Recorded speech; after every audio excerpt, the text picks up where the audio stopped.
Bonjour, merci d'être là et surtout merci de nous suivre sur Sœur Aimée Musenga TV. C'est un canal par lequel nous essaierons ensemble, vous et moi, d'échanger sur l'essence de l'humain que nous sommes dans notre pèlerinage sur cette terre. Notre entretien d'aujourd'hui aura deux parties. Premièrement, je vais vous donner quelques informations de la semaine allant donc du 31 juillet jusqu'au 6 août 2023. Question d'avoir une idée de ce qui s'est passé. La deuxième partie sera consacrée à une petite réflexion que nous allons ensemble pouvoir réfléchir.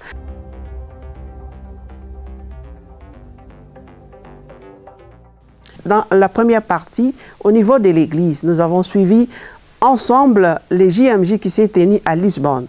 Il y a 1,5 million de jeunes qui ont participé, venus justement des 5 continents. Ils se sont rendus à Lisbonne pour participer à ces JMJ, présidés par le pape François. On a dit que tous les pays étaient représentés. C'était représenté. On a compté plus ou moins, comme je le disais tout à l'heure, 700 évêques, dont 5 du Congo, 30 cardinaux, dont notre cardinal, Tata Cardinal Ambongo, qui était aussi présent donc au JMJ. On a compté 5 000 journalistes, on a compté 25 000 volontaires et aussi sans oublier 1753 pèlerins vivant avec handicap. Là, on met les sourds, les muets, ainsi de suite.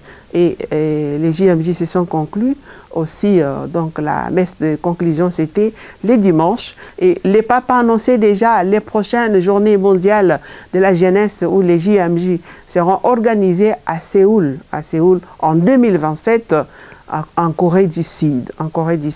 Sachez déjà qu'en 2025 il y aura jubilé des jeunes en Rome. Le moment venu, l'Église pourra annoncer cela. Deuxième information au niveau de l'Église, dans un communiqué rendu public le 1er août 2023, la SENCO a annoncé que le pape a accepté la démission du gouvernement pastoral du diocèse de Mulebe dans l'Équateur de son Excellence Monseigneur Dominique Mbolamatari. Et par la même occasion, dans cette communiqué, la SENCO a annoncé la nomination par les Saints-Pères de Monseigneur José Likolo, évêque de Lissala, comme administrateur apostolique du diocèse de Mulebe pendant ces temps ici, en attendant que le pape puisse nommer un nouvel évêque.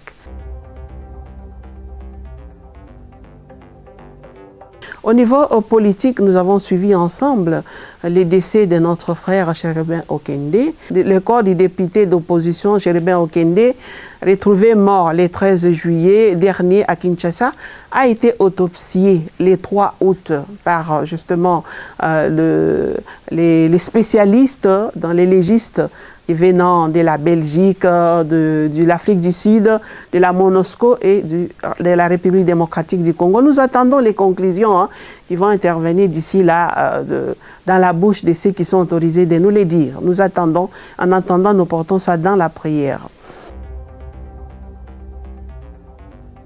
Parlons à présent de l'économie.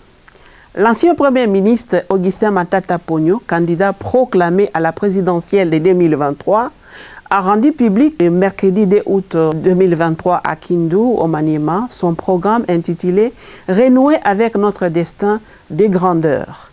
Matata Ponyo compte mobiliser 90,9 milliards de dollars jusqu'à l'horizon 2028 pour exécuter son programme. En Afrique, lors du sommet au Nigeria, les chefs d'État de la CEDEAO ont menacé d'avoir recours à la force si leur homologue nigérien n'était pas réhabilité dans ses fonctions. Les Burkina Faso et les Mali, dans un communiqué conjoint, disent apporter leur solidarité fraternelle au Niger. Les deux pays menacent de quitter la CEDEAO en cas d'intervention militaire de celle-ci au Niger.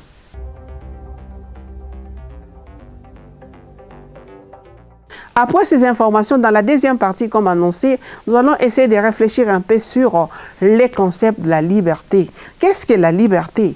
Selon les Robert, la liberté, c'est la situation de la personne qui n'est pas sous la dépendance absolue de quelqu'un d'autre, bien sûr.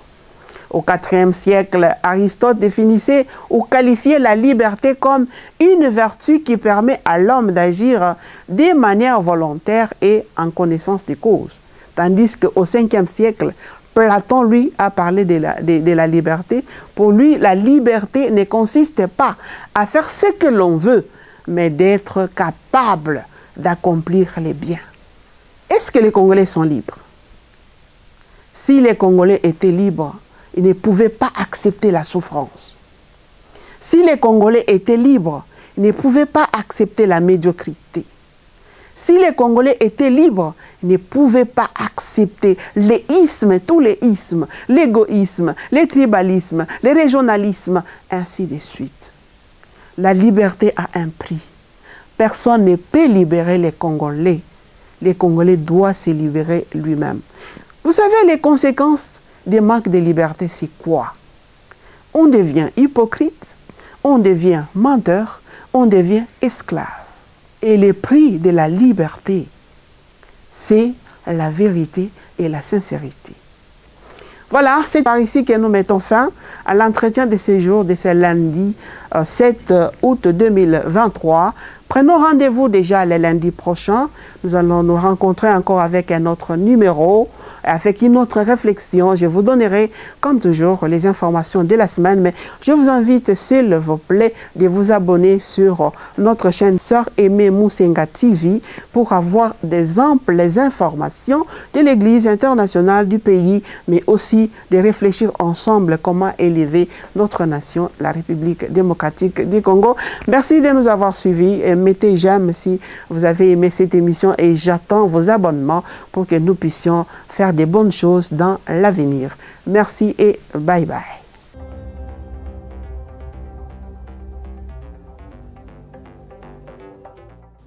Je suis Sœur Aimée Musenga, fille de Saint-Paul. Je vous demande de vous abonner massivement sur ma chaîne YouTube.